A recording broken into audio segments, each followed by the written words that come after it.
नमस्कार, आप देख रहे हैं आज तक। मैं हूं आपके साथ रोहित सरदाना। शाम के 5 बजने वाले हैं और वक्त हो गया दंगल का। फरवरी में हुए दिल्ली दंगों को लेकर पुलिस जैसे जैसे जांच में आगे बढ़ रही है, चार्जशीट दाखिल कर रही है, उस पर राजनीति तेज होने लगी है। आम आदमी पार्टी के निलंबित पार्षद ताहिर हुसैन के मामले में आम आदमी पार्टी के मौजूदा विधायक अमानतुल्लाह खान ने साफ कहा है कि ताहिर को मुसलमान होने की सजा मिल रही है। आज कांग्रेस ने भी कह दिया है कि आरोप पत्र निष्पक्ष नहीं है। अब तक दिल्ली पुलिस ने इस मामले में 6 चार्जशीट दाखिल की हैं, जिनमें 5 चार्जशीट ऐसी हैं जिसमें से एक में ताहिर हुसैन है और बाकी 5 ऐसी हैं जो किसी ना किसी तरह सीएए विरोधी प्रदर्शनों में शामिल रहे लोगों के नाम शुमार करती है। एक चार्जशीट में मुस्तफाबाद इलाके के राजधानी स्कूल की छत से हुई हिंसा के मामले में स्कूल के मालिक फैसल फारूकी पर सवाल है। फैसल फारूकी का मौलाना साद के निजामुद्दीन मरकज से लेकर देवबंद तक कनेक्शन भी बताया गया। 4 मुस्लिम युवकों की हत्या के मामले में दाखिल चार्जशीट में कट्टर हिंदू ग्रुप बनाने वाले कुछ हिंदू युवाओं के भी नाम। दिल्ली दंगे जब फरवरी में हुए तब अमेरिकी राष्ट्रपति डोनाल्ड ट्रंप भारत के दौरे पर थे और उसे लेकर काफी हंगामा हुआ था। अब आरोप पत्रों को लेकर भी राजनीतिक तलवारें खिंच गई हैं। तो आपको दिखाते हैं पहले एक रिपोर्ट, उसके बाद करेंगे बात और बताएंगे आपको कौन कौन से मेहमान आज दंगल में हमारे साथ। फरवरी के दिल्ली दंगों में पुलिस एक एक कर 6 चार्जशीट दाखिल कर चुकी और 70 से ज्यादा लोग गिरफ्तार हो चुके हैं। जो 6 चार्जशीट दाखिल हुई हैं, पहली चार्जशीट हेड कांस्टेबल दीपक दहिया के सामने गोली चलाने वाले शाहरुख पठान के खिलाफ है। इसके बाद आईबी अफसर अंकित शर्मा की हत्या के मामले में आप के निलंबित पार्षद ताहिर हुसैन के खिलाफ चार्जशीट दाखिल हुई। उस चार्जशीट में पुलिस ने कहा कि दंगों के पीछे गहरी साजिश थी। जाफराबाद मेट्रो स्टेशन के बाहर दंगों को लेकर दाखिल चार्जशीट में पिंजरा तोड़ ग्रुप की नताशा और देवंगना कलिता का नाम सामने रखा गया और कहा गया कि इनका जेएनयू के पूर्व छात्र नेता उमर खालिद के इंडिया अगेंस्ट हेट से ताल्लुक है। चार्जशीट में एक व्हाट्सएप मैसेज का जिक्र है जिसके आधार पर हिंसा भड़काने का मामला है। राजधानी स्कूल की छत पर हिंसा फैलाने के मामले में दाखिल चार्जशीट में स्कूल के मालिक फैसल फारूकी का नाम लिखा गया है। चार्जशीट में कहा गया है कि फैसल फारूकी की कॉल डिटेल्स के मुताबिक वो पॉपुलर फ्रंट ऑफ इंडिया, पिंजरा तोड़, जामिया कोऑर्डिनेशन कमेटी और मौलाना साद की निजामुद्दीन मरकज के संपर्क में था। इतना ही नहीं, फैसल फारूकी देवबंद के लोगों के संपर्क में भी था। दंगों के ठीक एक दिन पहले फैसल फारूकी 23 फरवरी को देवबंद भी गया था। 20 साल के जिस दिलबर नेगी की लाश जली और शत विक्षत हालत में एक मिठाई की दुकान में मिली थी, उस मामले में दाखिल चार्जशीट में कहा गया है कि मुस्लिम भीड़ ने हिंदुओं की संपत्तियों को नुकसान पहुंचाया। दिल्ली दंगों में 2 भाइयों हाशिम अली और आमिर अली समेत 6 मुस्लिमों की हत्या के मामले में भी 2 चार्जशीट दाखिल हुई हैं, जिसमें 20 हिंदू युवकों को कटघरे में खड़ा किया गया है। पुलिस के इन आरोप पत्रों पर पहली कड़ी प्रतिक्रिया आप विधायक अमानतुल्लाह खान की ओर से आई। उन्होंने ट्विटर पर लिखा, दिल्ली पुलिस ने अपनी चार्जशीट में ताहिर हुसैन को दिल्ली दंगों का मास्टरमाइंड बताया है, जबकि पूरा देश जानता है कि दंगे किसने कराए। असल दंगाइयों से अभी तक पुलिस ने पूछताछ तक नहीं की। मुझे लगता है कि ताहिर हुसैन को सिर्फ मुसलमान होने की सजा मिली है। तो इधर कांग्रेस ने भी चार्जशीट पर सवाल उठाए हैं। महीनों की लंबी जांच के बाद दिल्ली दंगों में अब दिल्ली पुलिस एक के बाद एक चार्जशीट दाखिल कर रही है और बड़े बड़े खुलासे कर रही है। इन सबके बीच चार्जशीट पर सियासत भी होने लगी है।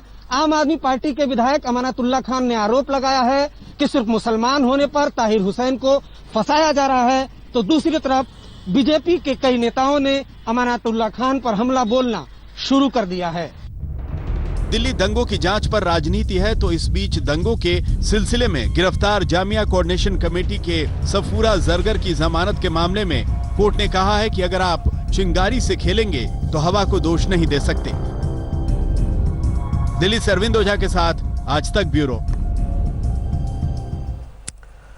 तो आपको बता दें कि दंगल में आज हमारे साथ नलिन कोहली होंगे, वो बीजेपी के प्रवक्ता हैं। हमारे साथ अलका लांबा होंगी, वो कांग्रेस पार्टी के नेता हैं। हमारे साथ विक्रम सिंह होंगे, वो पूर्व डीजीपी हैं उत्तर प्रदेश के। हमारे साथ सुबुही खान है, सामाजिक कार्यकर्ता और वकील हैं। हमारे साथ शोएब जमई है, इस्लामिक स्कॉलर हैं, शाहीन बाग के आंदोलन से जुड़े रहे। हमारे साथ तस्लीम अहमद रहमानी है, जो कि अध्यक्ष हैं मुस्लिम पॉलिटिकल काउंसिल ऑफ इंडिया के। सबसे पहला सवाल मेरा शोएब जमई आपसे है। कल भी आप इसी कार्यक्रम में थे और कल जिस तरह की बात हुई उसके बाद किसी ने कहा सबका भाई शोएब जमई। चक्कर क्या है? कोई भी आदमी जिसका नाम देशद्रोह के मामले में आता है जिसका नाम हिंसा के मामले में आता है, जिसका नाम देश के खिलाफ कुछ ना कुछ करतूत करने के मामले में आता है, शोएब जमाई उसको बचाने के लिए सबसे पहले बैठे होते हैं। अमानतुल्लाह खान नहीं आ सके, लेकिन आप आ गए। ताहिर हुसैन को बचाएंगे कि नहीं आज?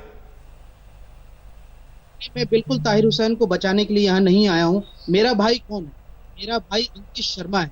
आप अगर चाहें तो पूछ लीजिएगा कि मैं दिल्ली दंगों के जो पीड़ितों के साथ जब हम मिलने गए थे और उनको मदद करने के लिए जब गए थे, हमने सबसे पहले अंकित शर्मा के घर हम गए और उनकी माता जी से मैंने वादा किया था कि आपके स्वर्गीय बेटे के लिए हक और इंसाफ के लिए आवाज उठाएंगे। इससे पहले भी मैंने एक कार्यक्रम में कहा और आज भी कहता हूँ कि जो भी स्वर्गीय अंकित शर्मा का कातिल है, दिल्ली पुलिस जल्द सामने ला करके और कोर्ट उसको तत्पर कार्रवाई करके उसकी बड़ी से बड़ी सजा होनी चाहिए। और अगर रतन लाल के भी जाने का हमें मौका मिलता तो हम जरूर जाते। लेकिन सवाल ये है कि कल ही दिल्ली पुलिस ने एक चार्जशीट दाखिल की जिसमें ये कहा कि 20 लोग यानी कि 24 फरवरी को एक ग्रुप बनाया गया था व्हाट्सएप पे कट्टर हिंदू के नाम से, और उसमें 125 लोग जुड़े थे और उन्होंने आपस में साजिश की कि कैसे बदला लेना है और कैसे दंगा करना है। उसके बाद 25 फरवरी को 2 भाई आमिर अली और हाशिम अली की निर्मम हत्या कर दी जाती है, वैसे ही जैसे अंकित शर्मा की हुई। चाकू से गोद करके और उसके बॉडी को ड्रैग किया गया, फिर उसको नंगा करके उसको ड्रेन में डाल दिया गया। ये जो मानसिकता है इसको भी सामने लाने की, उजागर करने की जरूरत। और ये मैं नहीं कह रहा हूँ, आपने अभी कहा कि मैं सबका भाई हूं, उसके बाद अगले 1.5 मिनट खत्म होने से पहले आप उसमें तुरंत हिंदू मुसलमान तलाशने लगे कि कहां हिंदू ने मारा था और कहां मुसलमान ने मारा था। तो फिर सबके भाई कैसे हुए? पहली चीज। दूसरी चीज, अब मैं बता रहा हूं, आप जिस तरह से गोरी डिटेल्स में जा रहे हैं कि कैसे किसको मारा गया, सर मैं तो नहीं बता रहा कि अंकित शर्मा को किस तरीके से मारा गया था। और मैं अगर नाम पे जाऊं और नामों से ही अगर चलनी है चीजें आगे, तो आपको याद है दिलबर नेगी का नाम? जानते हैं आप कौन था वो? पढ़ा आपने उसके बारे में? क्या किया गया था उसके साथ? जी नहीं, देखिए रोहित जी, मैं किसी भी दंगाई को हिंदू और मुस्लिम के एतबार आप जानते हैं दिलबर नेगी को? नहीं सर, मैं नहीं जानता। आप नहीं जानते ना, यही तो फर्क आ जाता है, यही पोल खुल जाती है ना सारी। जो आप दावा करते हैं कि मैं तो सबका भाई हूं, यहां पता लग जाता है कि आप असल में नहीं बचाऊंगा करके भी किसको बचाने और क्या नैरेटिव सेट करने बैठते हैं। दिलबर नेगी को भी इसी तरीके से हिंसक भीड़ ने घेर लिया था सर। वो बेचारा उत्तराखंड से यहां आकर काम करता था, किसी तरीके से अपना जीवन चलाता था, अपने मां बाप के लिए पैसा कमाकर यहां से भेजता था। उसको घेर के टुकड़े टुकड़े करके काट के मार डाला गया और आग में भून दिया गया उसके टुकड़ों को, जैसे कि वो कोई मुर्गा या कोई बकरा हो। अब आप बताइए, कैसे कहेंगे कि मैं सबका भाई हूं और मैं सबको बचाने आया हूं? मैं हिंसा की जांच की बात करने आया हूं? मैं केवल विक्टिम कार्ड खेलने या मुसलमानों की पैरवी करने नहीं आया हूं यहां पर? नहीं, अगर मैं सिर्फ एक तरफा बातें करता तो मैं अंकित शर्मा के घर जाकर के उनके माताजी से वादा नहीं करता। और अगर यहाँ से मैंने कहा कि जिस तरीके से एक नैरेटिव सेट करने की कोशिश की गई कि अगर बार-बार आपको ये ताहिर पता है हुसैन को हाशिम अली दंगाई फहीम के अली को कैसे काटा गया था, तो दिलबर नेगी का मामला आपकी आंख के सामने से कैसे नहीं आ पाया सर? आपको पता कैसे नहीं लगा बिल्कुल कि आया। उसको कैसे काटा गया था, इससे कैसे भून दिया गया था आग में? मैं बता रहा हूँ रोहित जी, मुझे थोड़ा वक्त दीजिए। मैंने कहा कि इससे पहले भारतीय जनता पार्टी या संघ के जितने भी लोग आए, उन्होंने बताया बार बार कि कैसे स्वर्गीय अंकित शर्मा के साथ जो है वो चाकू से गोदा गया। शोएब जमाई, प्रोग्राम शुरू हुए 4 मिनट हुए हैं, पहले वक्ता आप हैं। इससे पहले कौन बोला? किसने आपको बताया? अभी तो नलिन कोहली बोले ही नहीं।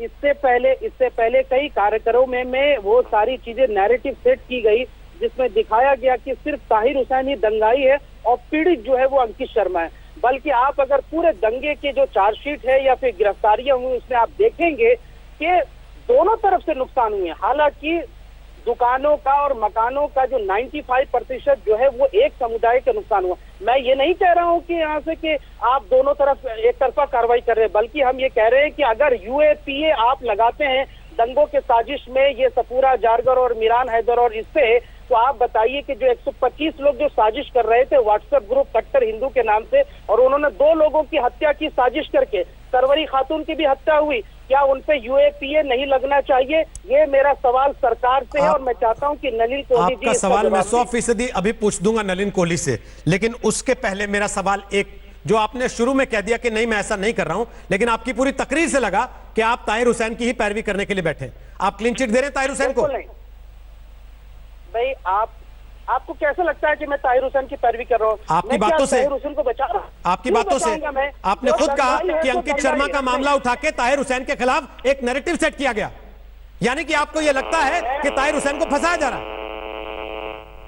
मैं कभी नहीं कह रहा, मैंने कहा कि सिर्फ 2 ही लोगों का नाम लेकर के दिल्ली दंगों की पूरी बात करना, मीडिया कवरेज करना, ये कहीं ना कहीं एक दिल्ली तरफा दंगे पे narrative जब set जब करता है। चर्चा अगर हुई, बात कर- क्या आपको नहीं बुलाया गया उसमें? आपके पक्ष के लोग नहीं बैठे उसमें? पिछली बार तो ताहिर हुसैन के वकील को ही बैठाया था हमने। मैं सिर्फ आपसे एक बात पूछना चाहता हूँ रोहित जी, क्या आपने कभी भी डिबेट में या फिर आप वादा करते हैं कि आगे जो डिबेट होगा उसमें शोएब आप ये जमाई, चर्चा करेंगे मैं कि तो कल हाशिम अली और आपको आमिर अली शाहीन बाग की और कोरोना पे हत्या चर्चा के लिए हुई बुला और के लाया हत्या करने था, वाले आप उसमें भी पंकज दिल्ली हैं, दंगे की ठाकुर चर्चा हैं कर और रहे ये- थे और आप कह रहे हैं कि हमको पक्ष रखने का मौका नहीं दिया गया, केवल अंकित शर्मा के नाम पे नैरेटिव बन गया। कैसी आप बातें कर रहे हैं?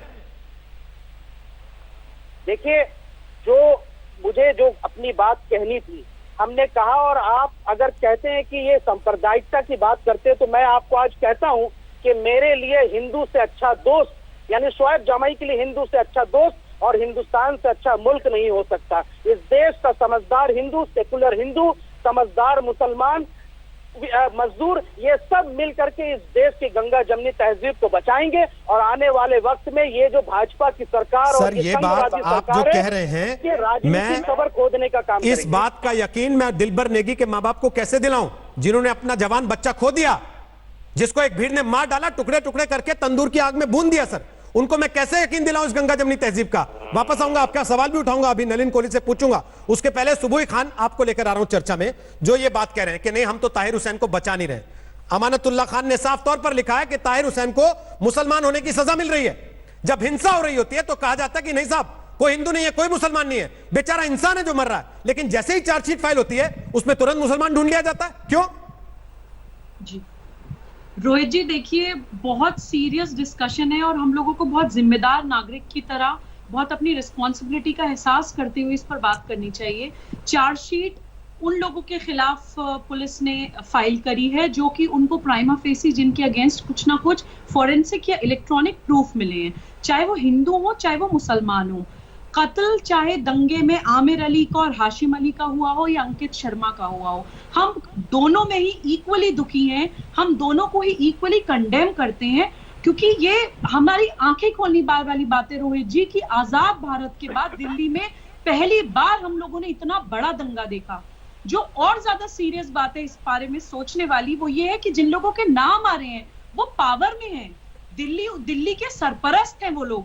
हम इस चीज को कैसे डिनाई कर दें कि ताहिर हुसैन ने ना ही सिर्फ दंगे कंस्पायर करे, उनके 1.10 करोड़ रुपए उन्होंने सीए प्रोटेस्टर्स में बांटे हैं। पूरे दिल्ली के दंगे का उनको कंस्पायर करने के एविडेंस मिले हैं पुलिस को। वो छतों पे अपनी क्या कर रहे थे, वो पेट्रोल बम और डंडे वगैरह लेकर घूम रहे थे, वो हम सब ने देखा है। और अमानतुल्लाह खान ने हेट स्पीच दी है, नाराए तकबीर के नारे लगाए हैं, उसके बाद 70,000 से ज्यादा वोट से वो जीत कर आए हैं। ये सारी चीजें इत्तेफाक नहीं हो सकती। यह हमें देखना पड़ेगा कि आम आदमी पार्टी कौन सी आइडियोलॉजी पे चल रही है। क्या ये वही मुस्लिम लीग और कांग्रेस वाले गठबंधन वाली आइडियोलॉजी पे चल रही है जो टुकड़े करके लोगों की लाशों पे अपनी राजनीति करते हैं अपनी सत्ता चलाने के लिए? क्या हम ये इग्नोर कर सकते हैं कि अरविंद केजरीवाल जी इन लोगों को कंडेम करना तो दूर और उनको एक साइलेंट समर्थन दे रहे हैं, इनके खिलाफ कुछ नहीं बोल रहे हैं और अपनी सत्ता की लालच के लिए, अपने प्राइम मिनिस्टर बनने के ख्वाब के लिए सिर्फ मोदी जी और बीजेपी को क्रिटिसाइज करते रहते हैं। जब देखो बैठ के, जब तबलीगी जमात वालों ने कोरोना फैलाया रोहित जी, तो वो उसको भी सिंगल सोर्स बोल रहे थे, तबलीगी जमात को तबलीगी जमात बोलने में वो घबरा रहे थे। तो हम इन चीजों को कैसे डिनाई कर सकते हैं जो हमारी बिल्कुल आंखों के सामने है।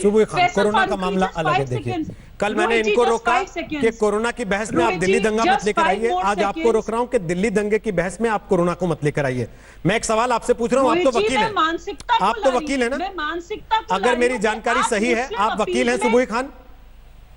रोहित जी, आपकी बात बिल्कुल सही है। आप वकील हैं तो आप पुलिस की चार्जशीट को 100% सही मान के अदालत में खड़ी होती हैं क्या, या धराशायी करने के लिए खड़ी होती हैं? और ऐसे सैकड़ों केस आप खुद लड़ती होंगी जहां आप दलील देती होंगी कि पुलिस की चार्जशीट का आधार गलत है या इसमें जो बातें लिखी गई हैं वो गलत है। रोहित जी, आपकी बात हो गई है तो मैं बोलूं? बोलिए। जी, बिल्कुल आपकी बात सही है कि अगर चार्जशीट पे ही किसी को अपराधी मान लिया जाता तो कोर्ट्स की जरूरत नहीं होती। लेकिन प्राइमा फेसी जो सर्कमस्टेंशियल एविडेंसेस दिखते हैं उसको भी हम डिनाई नहीं कर सकते हैं। जो वीडियोस हमें क्लियरली दिख रही हैं हम उनको देख के अपनी आंखें बंद नहीं कर सकते हैं। एक आईबी ऑफिसर को 12 बार चाकुओं से गोद के नाले में डाल दिया जाता है, उसको देख के हम आंखों पे पट्टी नहीं डाल सकते हैं। एक फैसल फारूकी जिनका मौलाना शाद से लेके पीएफआई से लेके देवबंद तक से संबंध निकलते हैं, हम उनको सिर्फ इसलिए प्रोटेक्ट नहीं कर सकते हैं कि वो मुसलमान है, या उनको हम कुछ कहने से सिर्फ इसलिए डर जाएं कि वो मुसलमान है। मैं इस मुस्लिम अपीजमेंट मानसिकता के खिलाफ बोल रही हूँ, चाहे वो कोरोना में हो, चाहे वो सीए में हो, चाहे वो एनआरसी में हो, चाहे वो कश्मीर में हो, वो मानसिकता सेम है रोहित जी। ओके, मैं नलिन कोहली और तस्लीम रहमानी के पास जाना चाहता हूं, उसके पहले फटाफट शोएब जमा इंटरव्यू करना चाह रहे हैं। छोटा, बहुत छोटा सा। देखिए, मैंने बड़ी निष्पक्ष होकर के, हमने ये नहीं कहा कि मैं आम आदमी पार्टी के समर्थन में कुछ कह रहा हूँ, बड़ी निष्पक्ष होकर के मैंने कहा कि दिल्ली दंगों में अरविंद केजरीवाल जी की जो चुप्पी थी वो भी इतने बड़े दोषी है। अगर अरविंद केजरीवाल उन दंगा रहित जो इलाके हैं, दंगा पीड़ित इलाके, उनमें जाकर के अपने विधायकों के साथ परेड कर लेते और वहां पे राजघाट पे जाके वहां पे मौन व्रत न रख लेते तो इतना बड़ा दंगा नहीं होता। नहीं तो आप सफाई क्यों दे रहे हैं? केजरीवाल जी उन्होंने आप पर आरोप थोड़ी लगाया कि आप केजरीवाल की पैरवी कर रहे हैं बैठ के। कहाँ कहा उन्होंने ऐसा? नहीं, जिस पे आप सफाई देने उतर आए तुरंत। ये कहते हैं कि भाई आप जो है आम आदमी पार्टी, ये कहती है कि सिर्फ भाजपा की ये खिलाफ बोलते हैं। मैं खिलाफ नहीं, हम कह रहे हैं हक और इंसाफ की बात होगी तो मैं अरविंद केजरीवाल पे भी इल्जाम लगाऊंगा। अलका लांबा भी आ गई है, जरा उनके पास भी चलेंगे। आपकी भी जिम्मेदारी थी यहाँ से वो दिल्ली दंगों के दौरान आपको यहाँ से काबू करने के, लेकिन आप भी 2 दिन सोए रहे। ओके, अलका लांबा भी आ गई हैं और नलिन कोहली। शोएब जी प्लीज थोड़ा रुकते हुए, नहीं सर प्लीज, बहुत आप लगातार बोल रहे हैं इतनी देर से, थोड़ा रुकते हुए ना। देखिए अभी अलका लांबा कनेक्ट हुई हैं और नलिन कोहली, जरा दोनों से फटाफट एक कमेंट लेते हैं। नलिन कोहली, जो सवाल शोएब जमाई ने उठाया कि 5 चार्जशीट आपने जो दायर की उसमें तो आपने डाल दिया यूएपीए, लेकिन एक चार्जशीट जिसका वो दावा कर रहे हैं कट्टर हिंदू नाम का एक व्हाट्सएप ग्रुप था, उसके 20 लोगों के खिलाफ दायर की जिसमें हिंदू युवकों के नाम है, उस पर आपने यूएपीए नहीं लगाया, क्यों?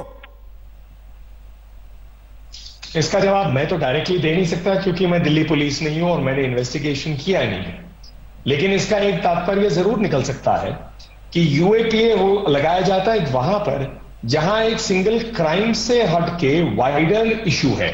मतलब आप जो है फॉर एग्जांपल शाहीन बाग के अंदर में आप फंडिंग कर रहे हैं या वहां लोगों को प्रोत्साहित कर रहे हैं या उनको उकसा रहे हैं, साथ साथ जम्मू कश्मीर में कुछ करने का प्रयास कर रहे हैं, किसी और ग्रुप से कर रहे हैं, एक्टिविटीज मतलब मल्टीपल चीजें हों, नहीं तो मर्डर का केस तो सब पे ही लगेगा कॉमन। अब इस ग्रुप का कोई वाइडर था, कोई एजेंडा, वाइडर ग्रुप्स के साथ वो लगे हुए थे, नहीं लगे हुए थे, ये बात जो है मुझे लगता है क्योंकि एक पूर्व डीजीपी है वो इस बात को और अच्छे रूप से रख सकते हैं, लेकिन एक प्रिलिमिनरी जो मुझे लगता है ये कारण शायद हो सकता है। लेकिन इस सारे प्रकरण में आपके ऊपर बड़ा आरोप यह लग रहा है कि दिल्ली पुलिस दबाव में है, बीजेपी की केंद्र की सरकार के दबाव में है और एक तरफा जांच हो रही है। देखिए रोहित जी, दिल्ली पुलिस और केंद्र कुछ भी करे, एक तबका ऐसा है वो हमेशा दोष ढूंढेगा। हमेशा उनकी राजनीति और उनकी एक व्यावहारिक सोच है कि विश्व के अंदर, शायद ब्रह्मांड के अंदर भी कुछ भी बुरा है तो उसमें या तो मोदी जी का हाथ होगा या अमित भाई शाह का हाथ होगा या भारतीय जनता पार्टी का हाथ होगा या आरएसएस का हाथ होगा। अब ये तबका, उनकी राजनीति इसी पे आधारित है, उनकी सोच इसी पे आधारित है, तो उस तबके की चिंता नहीं कर सकते ना। न्याय की बात करनी पड़ेगी, न्याय की बात में जिसने गलत किया उस पर कार्रवाई होनी चाहिए। और देश के गृह मंत्री ने, अमित भाई शाह ने ये सदन के अंदर कहा स्पष्ट रूप से ओवैसी जी को जवाब देते हुए कि आप इसे हिंदू मुस्लिम कर रहे हैं। मैं देखता हूं एक भारतीय नागरिक मरा है और उस भारतीय नागरिक के लिए, इंसान के लिए हमें काम करना है। और दिल्ली पुलिस की चार्जशीट लगातार लगती जा रही है। ये पहली चार्जशीट में इन्होंने राजनीति शुरू कर दी और ये आखिरी चार्जशीट नहीं है। जिन्होंने भी दंगा किया उन पर कार्रवाई कैसे नहीं हो सकती है? कई हमारे यहाँ दिल्ली में दंगे हुए, हाँ, इंसान मारे गए, हाँ, दोनों तरफ से मारे गए, हाँ, संपत्ति खराब हुई, हाँ, तो जिन्होंने किया उन पर क्या सजा नहीं होगी? ठीक है, जिनको अपनी राजनीति करनी है भाजपा विरोध या इन सब बातों पे, उनको बधाई, ठीक है, वो अपनी जगह है, दिल्ली पुलिस को अपना काम करना है। ओके, अलका लांबा, आप तो आम आदमी पार्टी में भी रहे।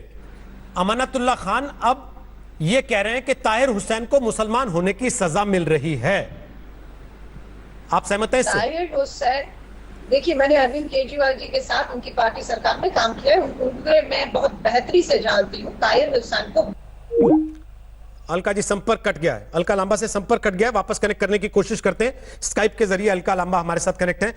तस्लीम रहमानी, आप भी ताहिर हुसैन के पक्षधर हैं क्या? पैरवी करते हैं क्या उनकी?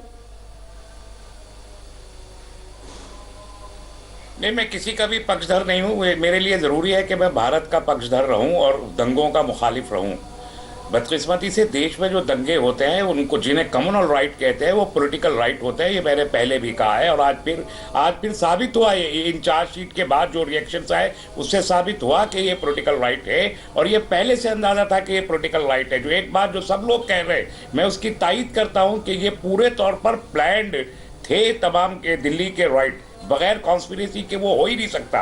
ये अमित शाह साहब भी कह रहे हैं या और लोगों ने भी कहा और मैं उसकी तायीद करता हूँ। लेकिन वो कॉन्स्पिरेसी क्या थी, किसने बनाई, वो इस चार्जशीट से अभी पूरे तौर पर वाजे नहीं होती। वैसे भी यहाँ डीजीपी साहब बैठे हैं, मैं बहुत एहतराम उनका करता हूँ और मैं जानता हूँ ज़ाती तौर पर बहुत अच्छे इंसान है, लेकिन इसके बावजूद उनसे माजरत के साथ मैं कहता हूँ कि 90% पुलिस की चार्जशीट कोर्ट में जाकर एग्जामिनेशन में, क्रॉस एग्जामिनेशन में गिर जाती हैं। 90% गिर जाती हैं। इतना बड़ा, अब वो पुलिस क्या करती है, कैसे करती है, आई डोंट नो। तकलीफ इस बात की बहरहाल है कि जो भी दिल्ली में कोर्ट्स है, कोर्ट भी कह रहे हैं कि एकतरफा इन्वेस्टिगेशन हो रहा है, सिर्फ एक ही तबका नहीं कह रहा। तो अगर दंगों को लेके हम एकतरफा ना हो तो इस देश में दंगे खत्म हो जाएंगे। मैं ये बात दावे से कह सकता हूं कि अगर हम एकतरफा ना हो दंगों में तो इस देश में 70,000 जो दंगे हो चुके पिछले 70 साल में, वो सारे इसमें हर पॉलिटिकल दंगे में कम से कम हजारों लोग बड़े इसके दंगों में पहले मारे सारे गए, पॉलिटिकल और स्पॉन्सर्ड रॉयट्स वो थे ना क्या? होते। 70 साल में पॉलिटिकल राइट्स हुए हैं। मैं एक एक राइट का नाम लेके बता सकता हूं कि उनके पीछे पॉलिटिकल मोटिव्स क्या थे। ये हम लोग तो इसको नाम दिया जाता है कम्युनलिज्म का। उससे दूसरा एक फायदा लिया जाता है कि कम्युनल पोलराइजेशन भी पॉलिटिकल पर्पस से किया जाता है ना। किस पर्पस से? अब तो दिल्ली दंगे से लाभ किसको हुआ? सिर्फ पॉलिटिकल। दिल्ली दंगे से लाभ किसको हुआ? दिल्ली दंगे में सीधे दिल्ली दंगे में इलेक्शन उसके पास में मौजूद था। तो लाभ किसको हुआ सर? उसको शाहीन बाग को पॉलिटिसाइज किसने किया था? लाभ किसको हुआ? शाहीन बाग अलग चीज थी सर, दिल्ली का दंगा अलग चीज थी। देखिए वो एक दिशा में हो रहा था, ये दूसरी दिशा में शुरू हुआ सर। ये दिशा कुछ नहीं है, दिशा अलग नहीं थी। दिल्ली सीएए के मूवमेंट को डिस्क्रेडिट करना एक बहुत बड़ा पर्पस था। सीए में जो 2,500 जगहों पर प्रोटेस्ट औरतों का सारे मुल्क में हो रहा था, उस पूरे मूवमेंट को डिस्क्रेडिट करने के लिए एक फिसाद काफी है और वो फिसाद दिल्ली में हुआ। सर लाभ किसको हुआ? आप ये नहीं बता रहे। प्रेसिडेंट यहाँ पर लाभ किसको हुआ? उसकी टाइमिंग थी। उसका लाभ किसको हुआ? उस समय भाषण तो आप भी दे रहे थे सीए के पक्ष में, उसका फायदा एंटी सीए प्रोटेस्ट में फायदा आप भी ले रहे थे। अगर सरकार को फायदा होता तो दिल्ली में बीजेपी चुनाव जीत जाती सर। मैं आज भी हूं। ये जो 5 चार्जशीट सीए के मूवमेंट पर इन्होंने की हैं, ये जब कोर्ट में जाएगी आप देखिए इनकी कैसी धज्जियां उड़ती हैं। सर कोर्ट में जब उड़ेंगी तब उड़ेंगी, लेकिन यहाँ तो आप पहले ही फैसला तैयार करके बैठे हैं। आप और अमानतुल्लाह खान दोनों अगर फैसला तैयार करके बैठे हैं तो फिर चार्जशीट की जरूरत क्या है और कोर्ट में जाने की जरूरत क्या है? फिर तो तस्लीम रहमानी की अदालत में फैसला करवा लेते हैं। मैंने कोई फैसला तैयार नहीं किया है। मैं ये कह रहा हूं एंटी सीए मूवमेंट एक डेमोक्रेटिक मूवमेंट था और वो उसमें कोई पॉलिटिक्स नहीं थी। अवाम अपना हक हासिल करना चाहते थे अपोजिशन का, उसको डिस्क्रेडिट किया, वायलेंट किया उसको दिल्ली सरकार को। उसका तो आप ताहिर हुसैन को क्लीन चिट दे रहे हैं और अमानतुल्लाह खान के साथ है कि क्योंकि मुसलमान है इसलिए उनका नाम आ गया, वरना जो उनकी छत वत पे जो कुछ हो रहा था वो छोड़ दीजिए, अब भूल जाइए उसको। मैंने नहीं कहा और मैं अमानतुल्लाह खान के इस बयान से बिल्कुल भी वो पढ़े लिखे आदमी के साथ मैंने पहले कहा कि अच्छी बात तो यही होती है ना कि वो सब कह के निकल जा सकता है कि नहीं मैंने तो कुछ कहा ही नहीं। आप लोग मतलब निकालते रहिए अपने आप। अमानतुल्लाह खान खुद पॉलिटिकली मार्जिनलाइज्ड हैं, अपनी पार्टी के अंदर मार्जिनलाइज हो गए अमानतुल्लाह खान। अब वो अटेंशन सीख करने के लिए इस किस्म के कर रहे हैं। मेरा उससे कोई लेना देना नहीं। अमानतुल्लाह खान अपनी पार्टी में जितने मार्जिनलाइज हो, पॉलिटिकल मैदान में आपको जिस तरीके से उन्होंने मार्जिनलाइज किया चुनाव के समय पे सर, वो क्या अपनी इसी जुबान की वजह से किया? फिर मुझे आम आदमी पार्टी ने किया, किसी इंडिविजुअल ने नहीं किया। अरे सर फिर वही बात है, किसी इंडिविजुअल ने नहीं सर, किया। आम आदमी पार्टी ने अमानतुल्लाह खान को आपके सामने कोई सोच समझ के टिकट दिया होगा ना सर। हमारा मौजू बदल जाएगा। मैंने ये कहा कि उस पे बच जाइए ना, वो मौजू बदल जाएगा। मैं ये कह रहा हूं कि इंडिया में पूरे भारत में आज तक 70,000 ये अच्छा है सर, अपने ऊपर जैसे ही आए तो पलट दीजिए उस बात को। और 90% चार्जशीट अदालतों में गिर गई। 90% चार्जशीट अदालतों में गिर गई। दिक्कत क्या है ना कि कोर्ट में रेट ऑफ इक्विटी, सर दिक्कत क्या है ना कि कोर्ट में गुजरात दंगे की भी जो बातें आई थी उसकी धज्जियां उड़ी, लेकिन उसको आप नहीं मानते क्योंकि आपको सूट नहीं करता। उसमें आप कहते हैं कि जो मैं कह रहा हूं वही सही है, ठीक यहां पे भी आप कह रहे हैं कि जो मैं कह रहा हूं वही सही है। ये दो तरफा नहीं चलेगा ना सर, चित भी मेरी पट भी मेरी, और अंटा मैं अपनी जेब में लेके जा रहा हूं। 100% तो नहीं कहा मैंने, तो 100% तो नहीं कहा, मैंने 90% कहा कि 90% चार्जशीट गिर जाती है, 10% सही भी होती है।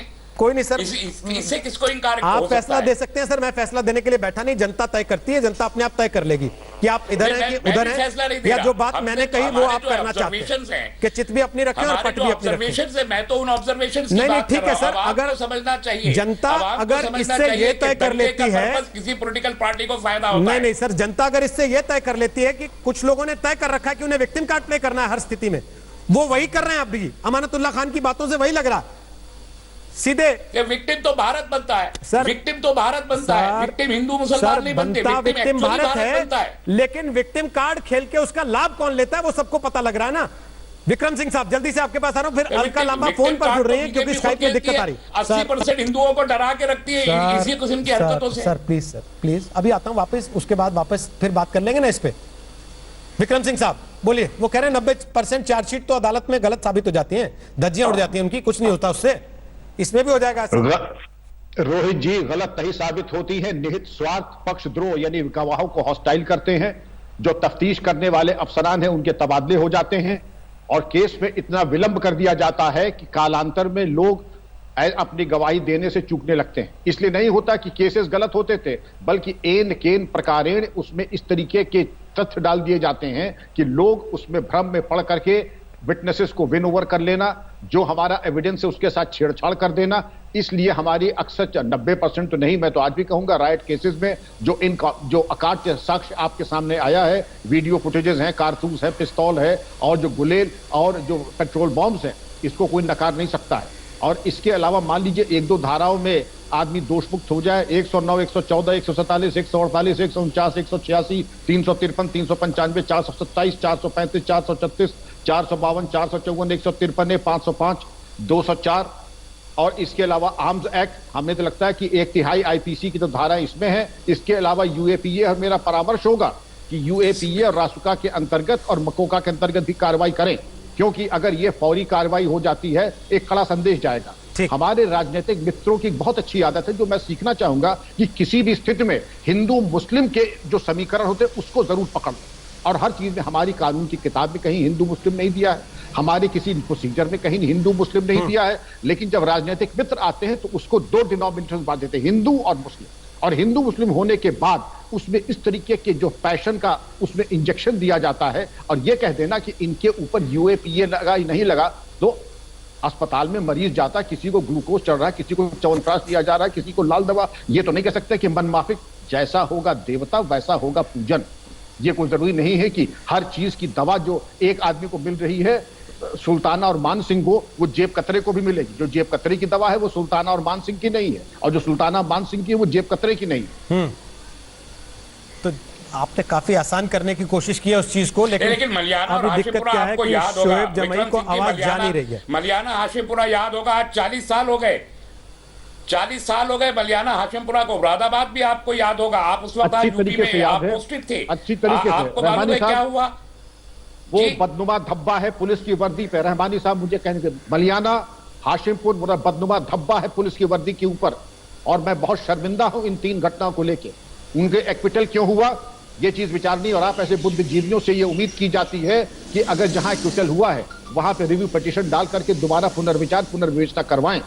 जिन अफसरान को प्रोटेक्शन मिला है पुलिस का, अरे प्रोटेक्शन पुलिस का इसलिए मिलना चाहिए कि आपने कोई ऐसा काम किया है कि आपको तमगा मिले, इसलिए थोड़ी कि आपने अगर कहीं कोई जराइम किया तो आपको हिफाजत मिले सरकार की तरफ से।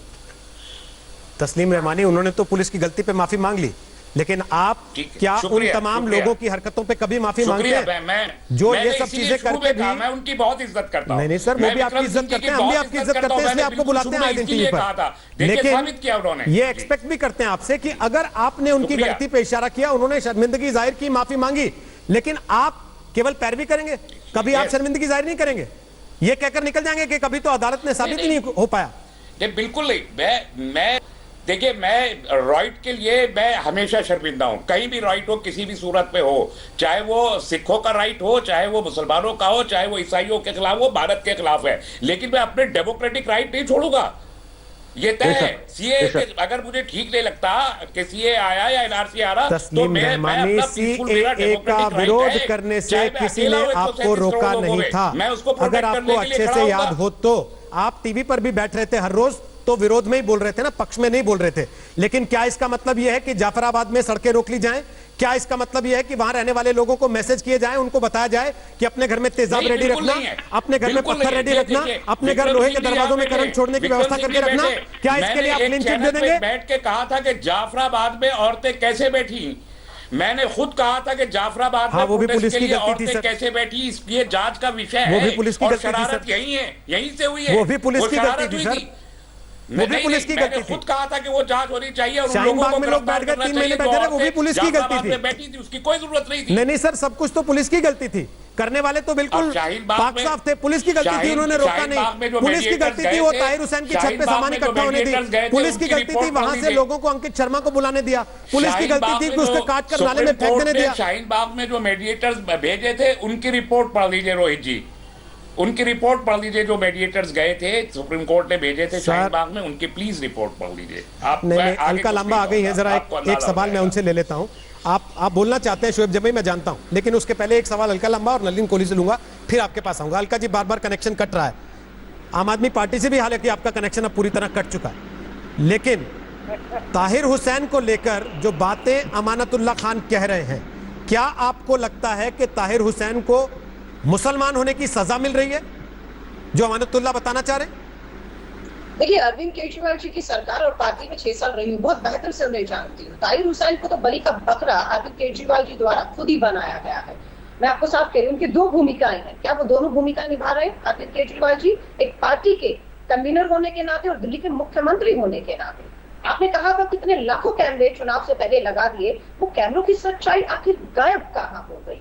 क्यों वो सच्चाई सामने नहीं आई है? और रोहित जी, बिल्कुल हमें पुलिस, कानून व्यवस्था, कोर्ट, अदालतों पर यकीन रखना चाहिए, लेकिन जब कोर्ट ही खुद ये कहती है कि जो जांच है वो एक तरफा है, वो किस तरफा ये नहीं बताते हैं। लेकिन नाम अगर मैं आपको बताऊंगी, सफूरा गर्दार की बात करें, मीरान की बात करें, देवगना की बात करें, नताशा, शिफा, गुलफाम, आसिफ, ये सब नाम कौन है? कि सभी लोग कहीं ना कहीं सीए, एनआरसी के खिलाफ जो आंदोलन था देश में, दिल्ली में, उसके हिस्सा थे। आज मुझे ये कहीं ना कहीं लगता है कि दंगों की आड़ में उन सभी को आज टारगेट किया जा रहा है, और असली दोषी 50 से ऊपर लोगों की मौत हुई है, दोनों तरफ के लोग मारे गए हैं। अंकित शर्मा की आपने बात की है, बिल्कुल सही कह रहे हैं, दोनों तरफों के लोग मारे गए हैं। असली दोषियों को कहीं ना कहीं बचकर निकल जाने का मौका दिया जा रहा है, उन्हें टारगेट करके, जो सिर्फ एनआरसी और सीए का लोकतांत्रिक तरीकों से, गांधीवादी अहिंसात्मक तरीकों से जो है वो विरोध कर रहे थे। सिर्फ सारे नामों की तरफ आप देखिएगा, वही नाम है। पत्थर जुटाना, गुलेल लगा लेना, पेट्रोल के बम बनाना, अपने लोगों को भेज के एक आईबी के अफसर को बुलाना, काट के फेंक देना नाले में, ये गांधीवादी अहिंसात्मक तरीके हैं?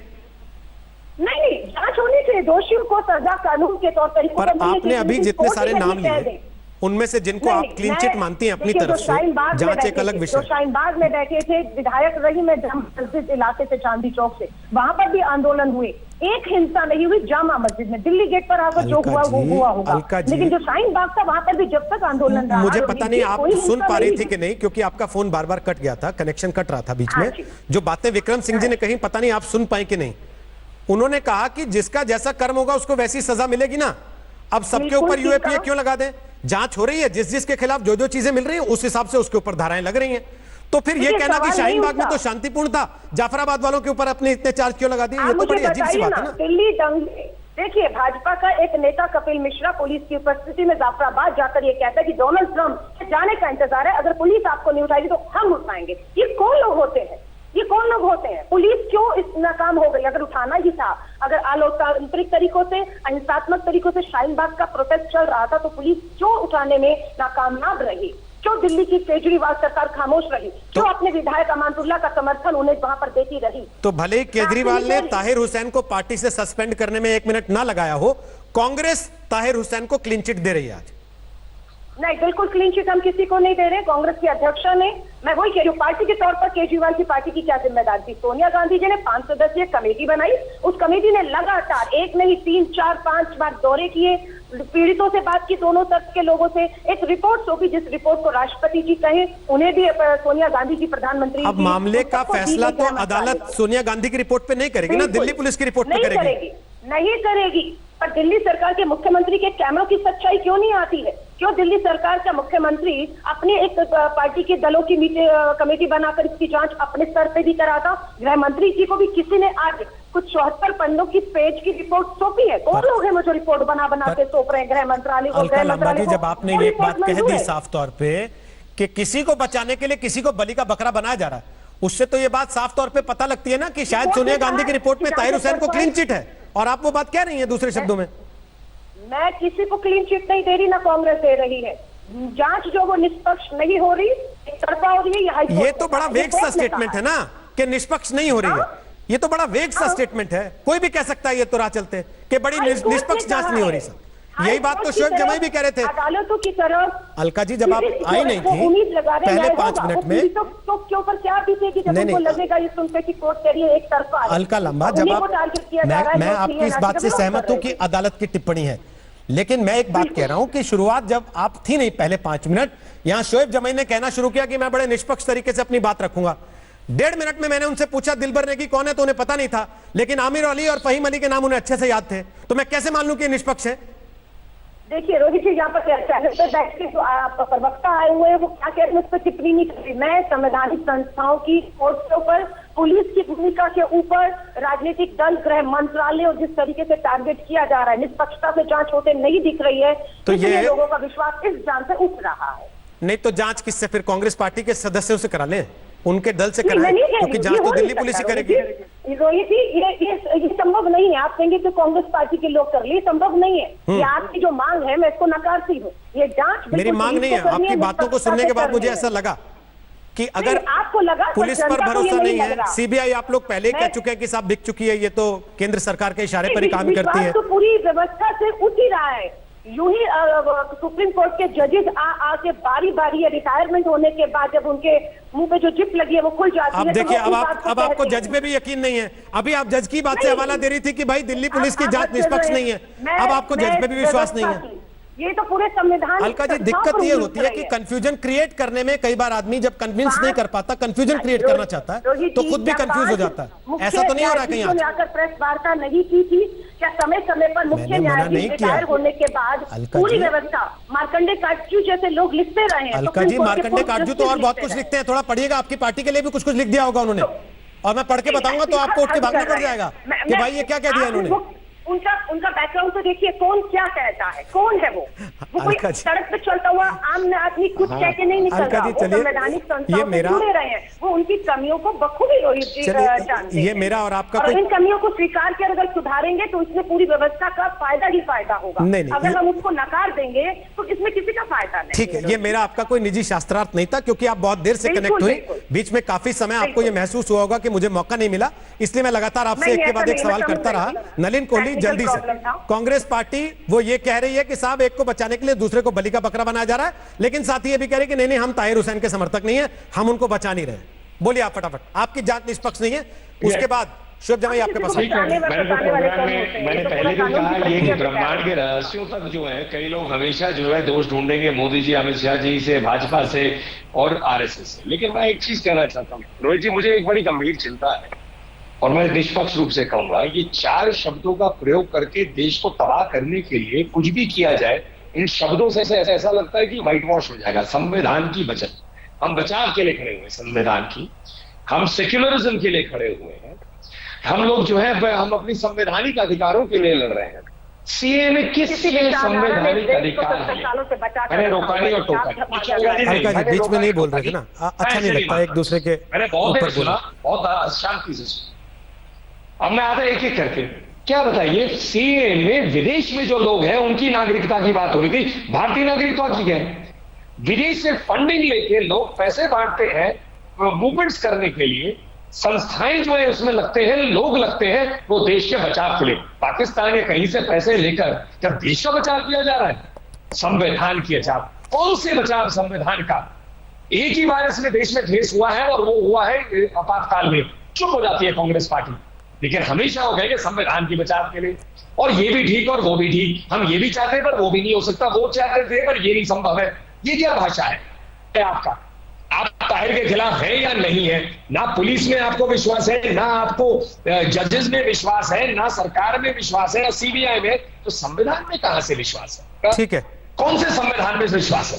ठीक, ये मजाक जो है कभी ना कभी तो बंद होना पड़ेगा। ठीक सर, अदालत में ही बंद होगा जब पुलिस की जांच रिपोर्ट सामने रखी जाएगी और अदालत उस पर फैसला करेगी, तो दूध का दूध और पानी का पानी हो जाएगा। उसके पहले राजनीतिक पार्टियां अपनी कितनी टीमें भेजती रहे, कितनी अपनी फैक्ट फाइंडिंग रिपोर्ट सबमिट करती रहे, फैसला अदालत का मान्य होगा, जांच रिपोर्ट वहां पर पुलिस की लगेगी। तो ब्रेक के बाद एक बार फिर आपका स्वागत है। दंगल के आखिरी पड़ाव पर आपको एक तस्वीर दिखाते हैं जहां सच में दंगल हो गया। टिकटॉक स्टार और बीजेपी की नेता सोनाली फोगाट का एक वीडियो वायरल है। इस वीडियो में सोनाली फोगाट हिसार में मार्केट कमेटी के एक सेक्रेटरी को अनाज मंडी में पीटती हुई दिख रही है। सोनाली फोगाट से बचने के लिए शख्स गिड़गिड़ा रहा था, लेकिन वो लगातार चप्पल बरसाती रही। सोनाली जब चप्पलें बरसा रही थी उस वक्त वहां पुलिस भी मौजूद थी, लेकिन पुलिसकर्मी ने ना तो सोनाली फोगाट को रोकने की कोशिश की और ना ही शख्स को बचाने की कोशिश की। हमें सम्मान से जीने का अधिकार नहीं है। तुम लोगों को जीने का अधिकार नहीं, तुम लोगों को। हाँ जी, क्या सर? मैं तो जो काम का है नोट कर लिए, जो भी काम का है बहन जी ने। तुम्हारे जैसे लोगों के लिए करती हूँ, हाँ? तुम्हारी गालियाँ सुनने के लिए करती हूँ। और सत्येंद्र चौहान हमारे सहयोगी इस समय इसी पर और जानकारी दे रहे हैं। सत्येंद्र, हुआ क्या था? रोहित, देखिए कि ये सोनाली फोगाट को आप बेहतर जानते हैं, भाजपा की नेत्री हैं, आदमपुर से चुनाव लड़ा है और ये वहाँ हिसार जिले का ही मामला है। मंडी जो है, मंडी में एक शेड के निर्माण को लेकर गांव की समस्या लेकर ये जो है वहाँ गई थी, और जो मंडी बोर्ड का सेक्रेटरी है उसको ये सोनाली फोगाट का कहना है कि उसने उनके ऊपर कोई अभद्र कमेंट किया जब वो निकल कर जा रही थी। तो ये दो वीडियो है। एक वीडियो में पहले सोनाली फोगाट ने उसको थप्पड़ मारा है, दूसरा सोनाली फोगाट ने पुलिस को बुलाया और पुलिस के सामने उसको चप्पलों से उसकी पिटाई करी है।